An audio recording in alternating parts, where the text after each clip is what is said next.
Savez-vous comment le corps humain se renouvelle? Comment il se répare? Chaque jour, notre corps élimine 300 milliards de cellules vieilles ou abîmées. Il y a donc nécessité de les renouveler ou de les réparer. Quel que soit le besoin des organes, renouvellement ou réparation, les cellules souches jouent un rôle fondamental. Contrairement aux autres cellules du corps, une cellule souche a la capacité unique de se différencier en d'autres types de cellules. Ces autres cellules sont des cellules spécialisées qui ont une fonction précise. Par exemple, les cellules intestinales sont responsables de l'absorption des nutriments. Mais revenons à l'histoire des études scientifiques qui ont démontré leur fonction.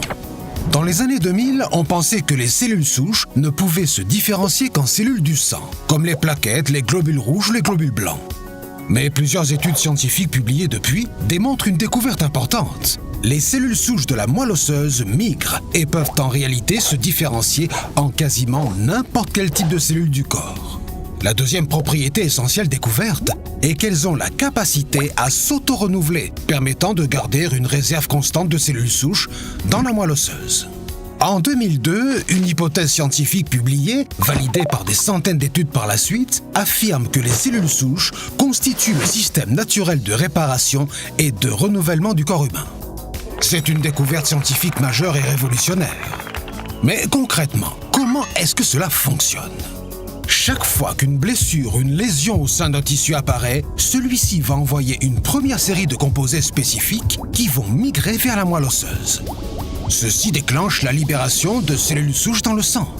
Durant les quelques jours qui suivent, on observe une augmentation importante du nombre de cellules souches en circulation. Au départ, elles ne savent pas du tout où aller. Pour les aider à s'orienter, le tissu affecté libère une seconde génération de composés quelques jours après l'incident qui vont localement les attirer et les guider vers lui. Au contact de ces molécules de guidage, dans les fins vaisseaux du tissu lésé, les cellules souches migrent à travers la paroi puis se multiplient et se différencient en cellules du tissu local, permettant sa réparation. Ce qui est vrai pour la réparation s'effectue également chaque jour en quantité plus faible pour le renouvellement selon les besoins spécifiques de chaque tissu.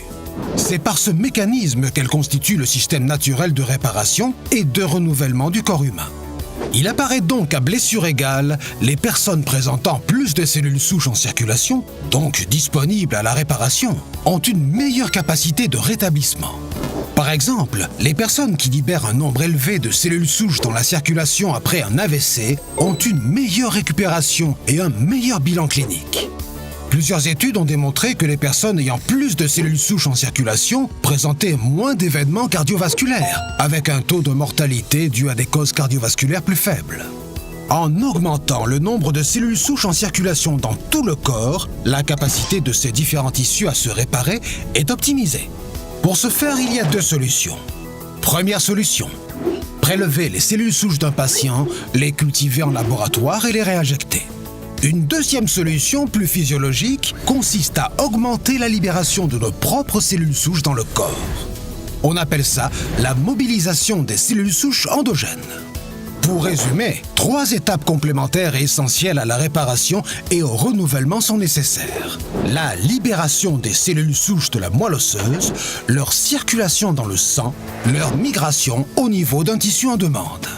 Les bénéfices associés à ces 2 méthodes ont été démontrés dans des centaines de publications sur une variété d'organes.